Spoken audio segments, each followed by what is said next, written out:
Hi, good morning, good afternoon, whenever you're watching this. I'm Coach Baker. I am your AP Government teacher. So you are in either second, fourth, or fifth period. You're either sitting in my room right now looking at me, or you're somewhere in your home or at Starbucks, I don't know, whatever. And you're watching this via Canvas off campus somewhere. So, first, welcome to AP Government. This is obviously not going to be like any year prior, but I think I have a decent plan. We'll see how well it's executed,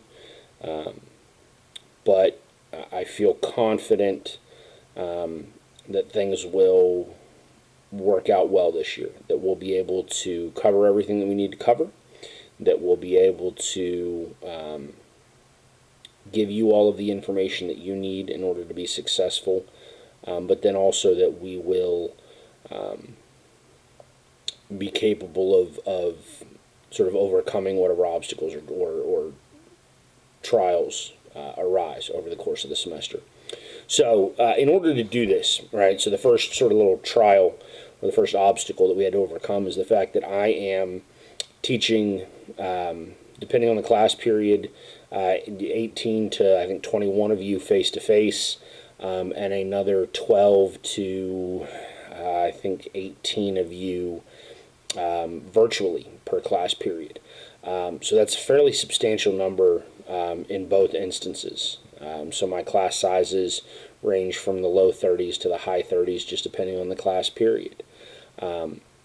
The only way that I could think of to make this work, the only way that I could think of in order to accommodate everybody and teach everybody, but also try to create some sense of equity amongst you so that whatever one of you is doing, the other is doing as well. Whatever opportunities one of you has, the other one has as well. So this is a virtual class. Whether you're sitting in my classroom right now, whether you're in 1311 or not, this is a virtual class. You will interact with me predominantly as you're interacting with me right now. So if you are in my room and you're watching this, I advise you, or I need you to bring a computer every day. I advise you in bringing a computer, bring some headphones, right? You're more than welcome to bring headphones as well, so as to not get distracted by others around you. Everything that we will do in this class, because I am considering this a virtual class, whether you sit in my room or not, everything is on Canvas. This class will be housed and completed and delivered entirely through Canvas. My lectures will look sort of similar to this. They will be videos that will be embedded into the different units in Canvas, and you'll see a PowerPoint, and then my smiling little face somewhere in the corner, and my overly loud, I guess sometimes obnoxious, deep voice accompanying those PowerPoints to where I'll go over what I feel is most significant. So I advise you to watch those, pay attention to them. They will be beneficial to you. Your chapter reading quizzes will be done through Canvas. Your tests will be done through Canvas. So everything that you do will be done through Canvas. Everything that you submit will be submitted in Canvas. Everything that I grade will be graded in Canvas. And then Canvas speaks automatically to Skyward, so Skyward will remain up to date with your grades. Yes, your grades will show up in Canvas because obviously they're there. They're in Canvas in order to be transferred into Skyward. But I don't know much about the Canvas gradebook, and so I don't know how it weights things. And so I'm unclear as to whether or not your sort of final grade, or if Canvas gives you a total grade, how accurate that would be. So I would advise you when you're looking at your grade to go to Skyward rather than Canvas, unless you're just looking to see how you did on one single individual assignment. What you're going to be expected to do in Canvas. So the way that my Canvas is set up, the way that it will look, is that when you go into modules, so modules is one of the navigable It's on the navigation menu on the left, right? It's one of the things that you can click, whatever those drop down menu, whatever they're called, right? So you'll click on that. You'll go to modules, right? Well, actually, let's back up. Okay, so if you're a virtual student, the first thing that you need to know is every morning, it doesn't matter what time, right? Just so in reality, every day you could do it at 11:59 every night if you really wanted to. But I need you to go to the home page, right? So when you first open up my course, you're going to see the home page. There's a little intro video of me. There's a picture of me, but there's a button, right? And it says daily check-in. You need to click on that button. It's going to take you to Microsoft Forms. You're going to put in your name, and I think your class period. I think that's all it asks for. That's how we're doing attendance for virtual students. So you need to do that every day.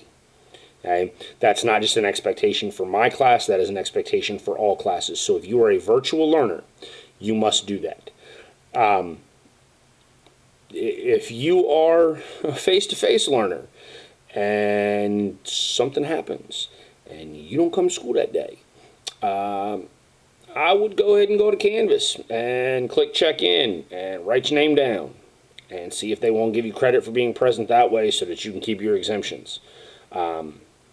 It's an odd year. This is different than anything we've ever done before. And that just might work, but it's worth a try. Okay? Now, after you've done that on the home page, you'll go to modules. Okay? And within modules, you will only see a very limited amount of information, right? So there's a module, I always keep a module at the top entitled Beginning Information.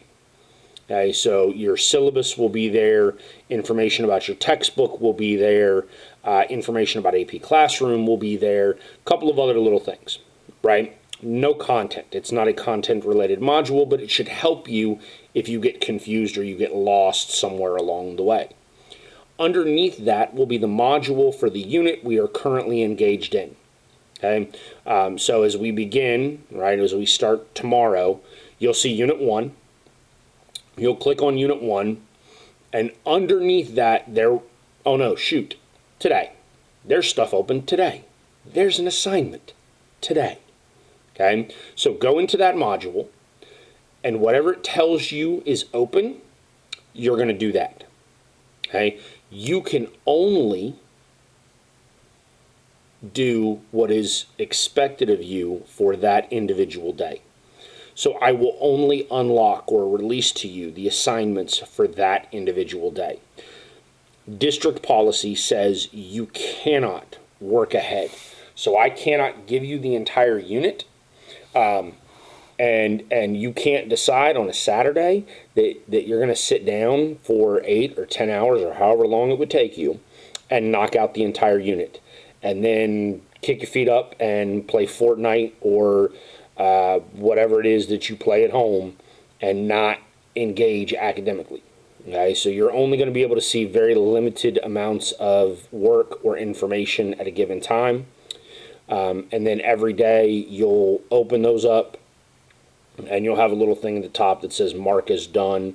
That's how you'll mark that as done to say that you actually engaged in the course content on that day. There will actually be prerequisites for it, so if there's 2 or 3 things, you actually have to do them in order, so you have to open up the first one, then open up the second one, then open up the third one. All right. All assignments will be submitted through Canvas. They'll either be done directly in Canvas or like this very first assignment, you will take a picture or a screen grab of what I'm expecting you to do, and then you will upload that image. So you can either sort of download the PDF and then upload the PDF into Canvas, or you can do a screen grab with a JPEG, whatever file type you want to.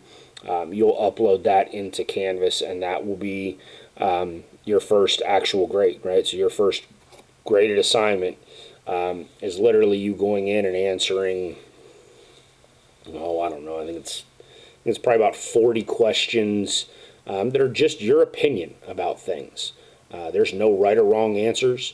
You should be able to knock it out in about a half hour.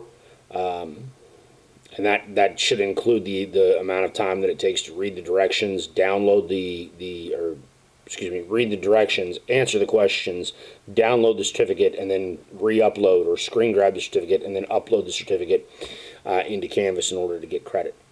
For the virtual kids, we do have, the expectation is that we have synchronous learning every Wednesday and Friday. Now, I'm going to be honest with you, that's going to be sort of one of those dicey issues, right? So again, Wednesdays and Fridays, there is a Zoom meeting set up through Canvas, so you can get access to it again through your Canvas course. I will, on Wednesdays and Fridays, during that half-hour time frame, be sitting behind my desk at my computer. And so you're welcome to jump on if you have a question and you want sort of immediate help or immediate feedback. You're welcome to jump onto that Zoom and I will help you immediately. That being said, I'm not going to make the Canvases, or the Zooms mandatory, right? You're still doing your attendance through the daily button, regardless of whether or not it is a synchronous or asynchronous day. And if you don't have direct questions, there's no need for you to get into the Zoom at this point. Now, be aware that could change, right? Right now, in the sort of era of COVID, anything can change at any moment's time. So just be prepared to pivot on that. And if there's an expectation that if the district tells me, or the school tells me that you have to be in the Zoom on the synchronous days, then the expectation will become that you log into the Zoom, you write your name in the chat, and that's it, right? It'll be one little sort of bureaucratic procedural thing that we have to deal with, and you'll understand that a lot better when we get to the end of the semester and we actually cover bureaucracy and you see sort of how ridiculous bureaucracy is. All right. If you have any questions immediately, or if you have questions that are not on a Wednesday or a Friday, you can always email me at pbaker@lcisd.org, and I will get back to you as quickly as possible. I look forward to having a wonderful year. Good luck in AP government, although, to be honest with you, I don't know why you're in here. You probably would have been far better off taking dual government. Pretty much the same course, except the difference in getting college credit is 30% versus 98%. If you don't know, you're in the 30% class. So when you look around, just look at two other people, only one of the three of you is going to pass the AP test. One of you is not even going to take it, and one of you is going to fail it, mathematically. And good luck. Love ya.